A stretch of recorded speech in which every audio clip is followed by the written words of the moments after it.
Hey guys, hope you're having a great day today. Today we're at Sandy Oaks Olive Grove. It's in Elmendorf, Texas. With that, let's go in and have a look. So I'm in the gift shop right now, and here's some of their stuff. We'll take the tour in a minute. I sampled some of the stuff, some of the oils, olive oils, and they are so good. They have soap made of olive, which I didn't even know they did.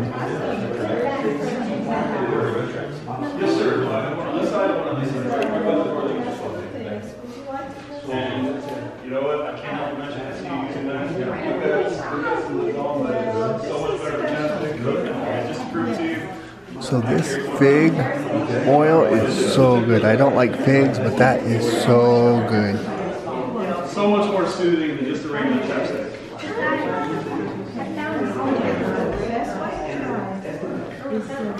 Mediterranean sea salt. How you doing?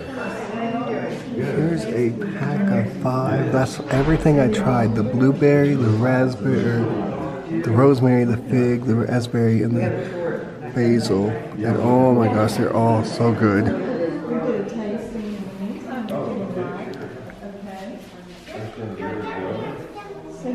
And they have tea bags.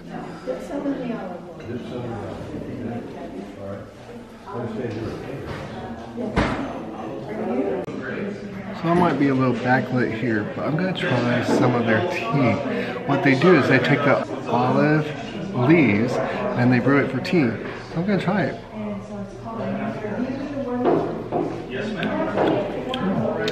It's actually really good. Like I said, I tried, they make olive bread. What's such a thing as olive bread? I never heard of that. Like, this is amazing here. They make everything here, and it's really good. They have martini mix here. And this is Lily's Golden Honey. So they have honey.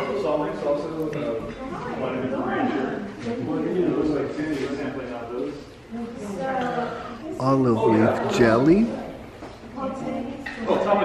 Peach jelly. This is basically just crushed up. Olive almond brittle. Mustang grape jelly. And that's Mustang grape butter. We have some olive oil liquid hand soap. We have lip balm, olive oil lip balm.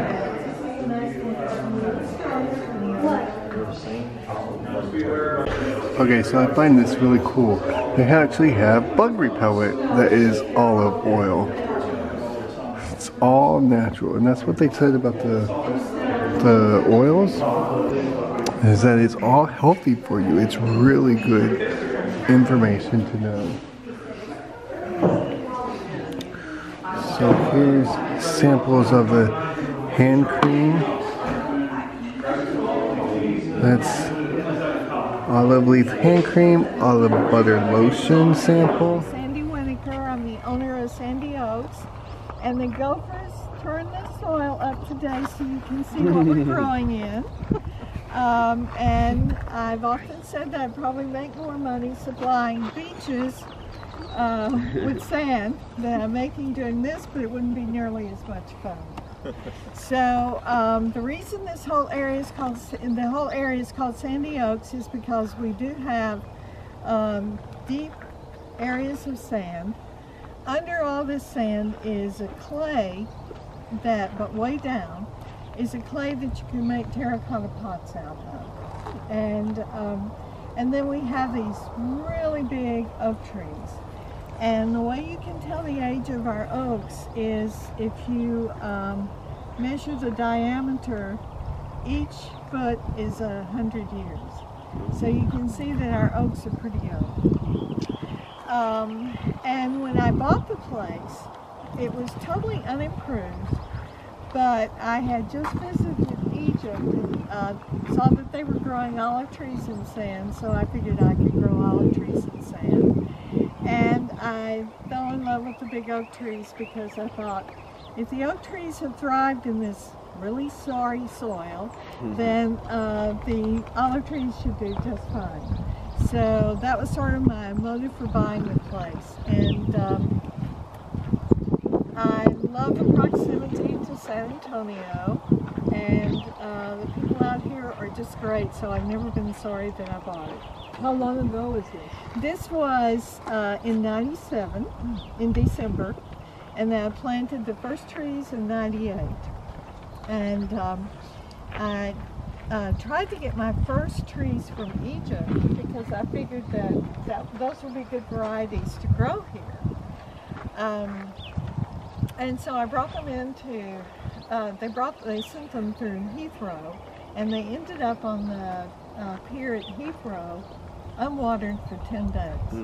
So when they got to the station in Houston, they were dead. And so I called the nursery once again, 1,000 trees, and said, okay, repeat the order, and this time send them through Amsterdam. And so they did, and when they got here within 3 days, and we unpacked them, they were just gorgeous trees. But olive trees have knotty roots, and so they had never seen an olive tree, and because they weren't grown in Texas prior to that. And so they assumed they all had nematodes without putting them under a microscope. They fumigated them a lot. So at that point I said, I think I'll go out to California and get 450 trees and bring them back. So I did that, and those are planted out there. So we're going to walk over that way, okay? You can see where the first orchard was. I don't.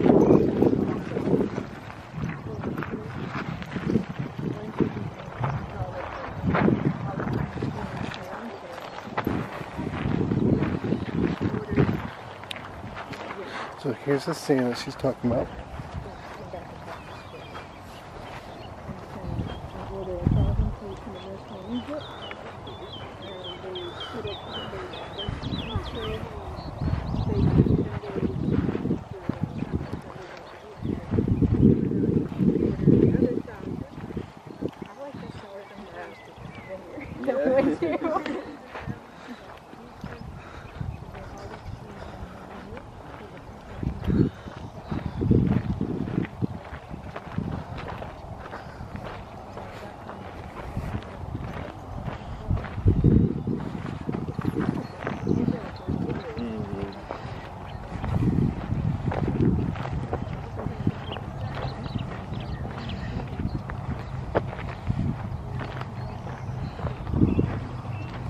Your name was Sandy?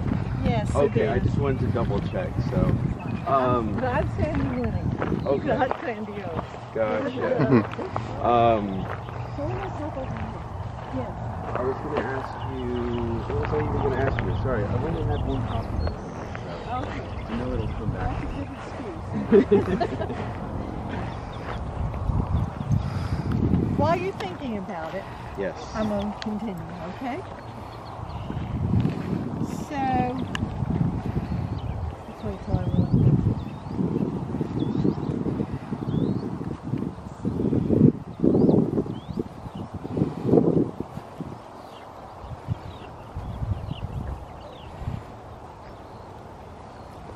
Okay, so this was in fact one of the first commercial orchards in Texas, except there were some way before that.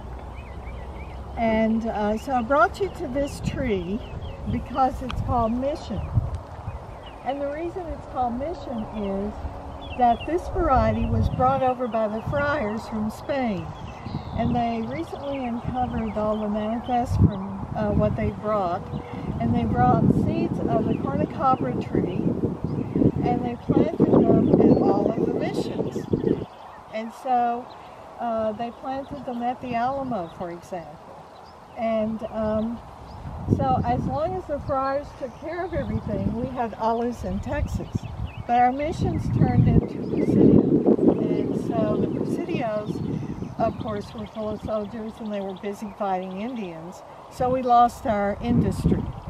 And California was was considered the first to have olives because they were about 2 years after us, but they kept their olives. The arbicanus, which are another variety that we grow here, have buds all over them. In fact, I've been walking around with my fingers crossed because they budded early and we've had all this cold weather. But they seem to be holding the buds. So we'll have the buds, then we'll have flowers, and they're wind pollinated. And so the flowers will be on the trees for about 2 weeks. And then after that, they'll drop off the tree, and behind 1/4 of the flowers will be a tiny little olive.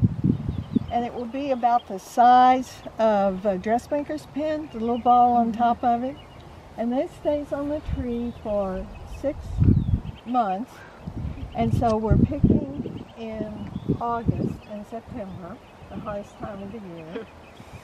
And that's a cycle for how they grow.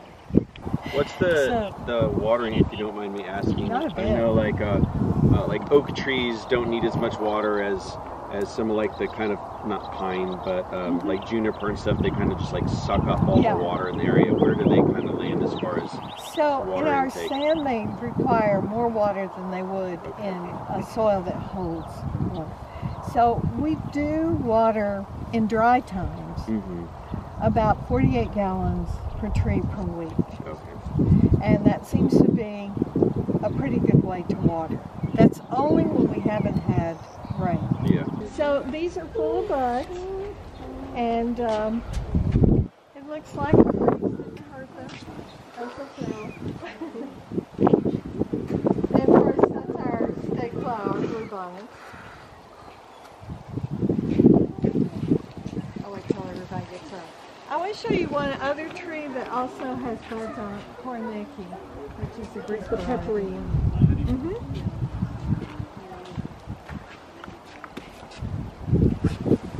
So these are the buds on the trees, and these are all arbicanus in this area, and I've already topped them 2 to 3 feet, so you can see that I'm going to have to top them again. All right, I want to show you the cornecki over here. During the time that we're processing, this has to be really pristine. And so, obviously, we have tile all the way up so we can hose that down. And then the paint is something we can hose down. And I'm looking up and I see one thing that would be totally unacceptable up there. So I have to point that out. But the guys that operate the mill for me also take care of the orchard. They asked if they could both take care of the orchard, so they would grow the product the way it should be grown, and then bring it in and process it the way it should be processed. And so 2 years ago, these guys started milling for me, and also taking care of the orchard. And I brought one of the reps from Peerley's in to teach them how to use the machine. And I walked in, and the machine was just scattered all over the floor. And I said as calmly as I could, "You ought to be able to put that back together again." And so they said, "Oh, we're taking it apart, putting it back together, taking it apart, putting it back together, so that when we start processing, we won't be afraid to take it apart and clean it very frequently." So in the past, it's taken 75 to 100 pounds to give me a gallon of olive oil. I think because they take it apart every 5th run and clean it and oil it, it operates at optimal efficiency. And so they are managing to get between 57 pounds and 67 pounds to give me a gallon of olive oil. That's a substantial increase, because you never want to know how many pounds you brought in. You want to know how many gallons of olive oil you received. So they've really upped it considerably. So once we've got the leaves and the twigs removed, and mind you, it's so hot when we're picking in August and September that we're bringing that fruit in very frequently, running it through the separator to separate out the olives. And then we're putting them back in the same container, these containers that you see when you're picking fruit.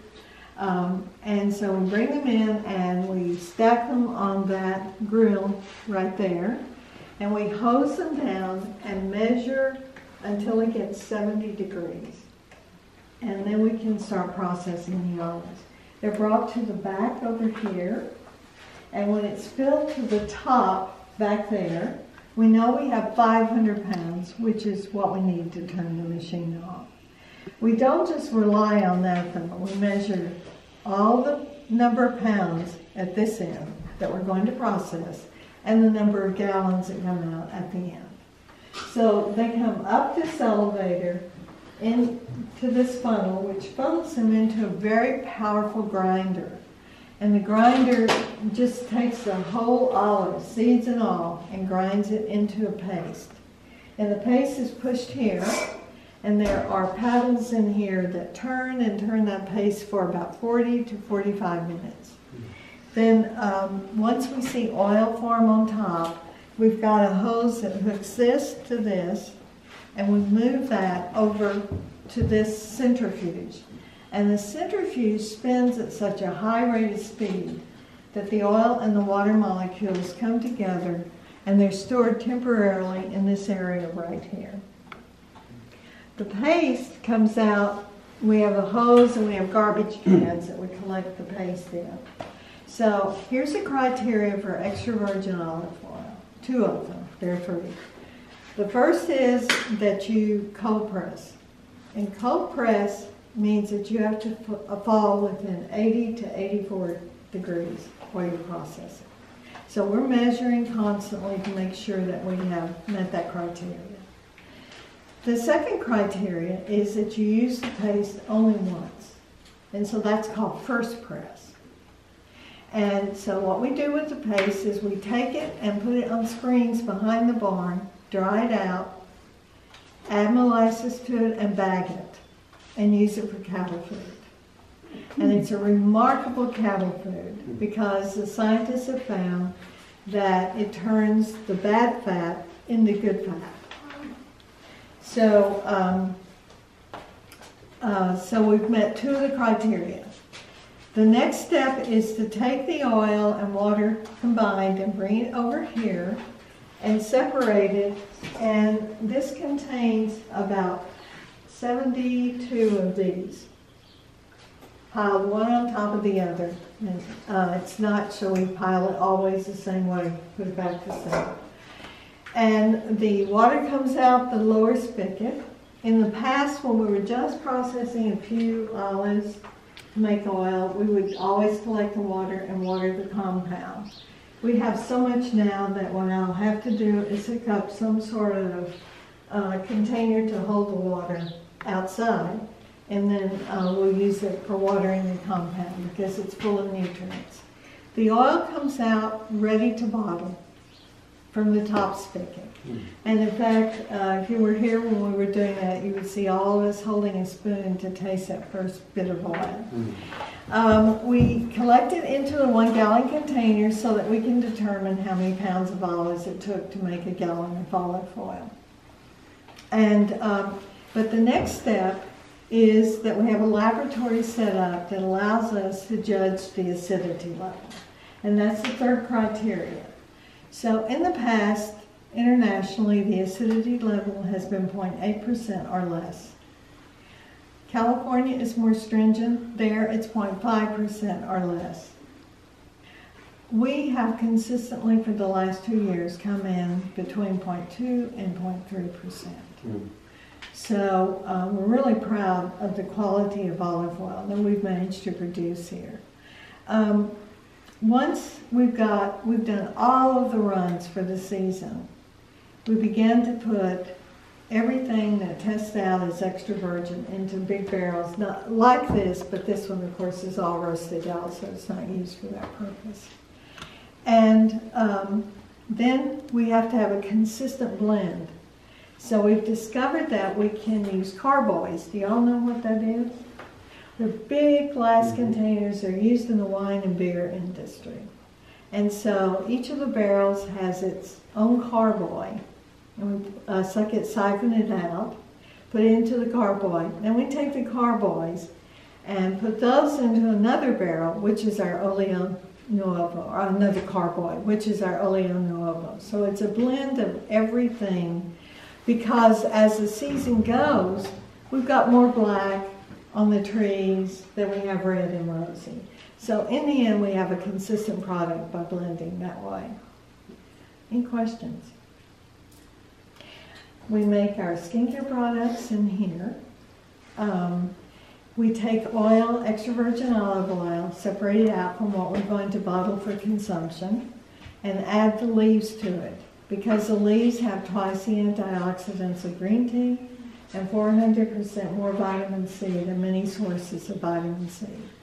So by infusing the olive oil as the start for all of our skincare products, we've got antioxidants from the oil and the antioxidants from the leaves combined, and then we have this big load of vitamin C, which repairs the skin.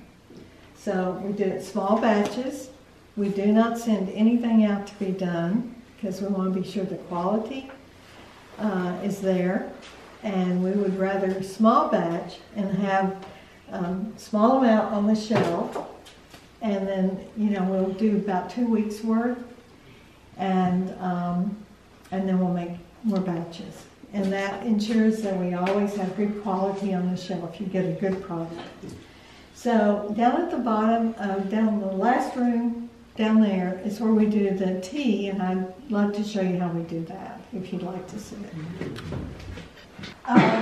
So sometimes the suckers are left on the trees for way too long, and that's a bad thing, because they'll take over the tree. They're close to the roots, and so you can imagine that they just get massive. And the poor little tree is going, where's my food? So we try to get out there faster and get them before they get to this size. But we bring them in and dry them, and when they have dried a certain amount, then we're ready to cut them into small segments like this. And we take one of these trays and we just pull on it like this. And so it's called stripping the leaves off. And so we used to have volunteers out here that would come and help us, and we called them the Sandy Oak Strippers Club. So anyway, so that's how you do it. We check to make sure that all of them are nice and green, this beautiful green. And then, by the way, these we use for fire starters, because olive wood burns very clean and very hot. And so once we've done this, we take them into the kitchen and wash them. And so we use salad spinners, really high tech, to dry them again. Heat them in the oven a little bit until they're very dry at a very low heat. Bring them in and use the blender back there to turn them into powder. Fill the bags full of the powder. And so each container has 30 bags of powder. And each bag gives you 8 ounces of olive wood tea. So it's very labor intensive.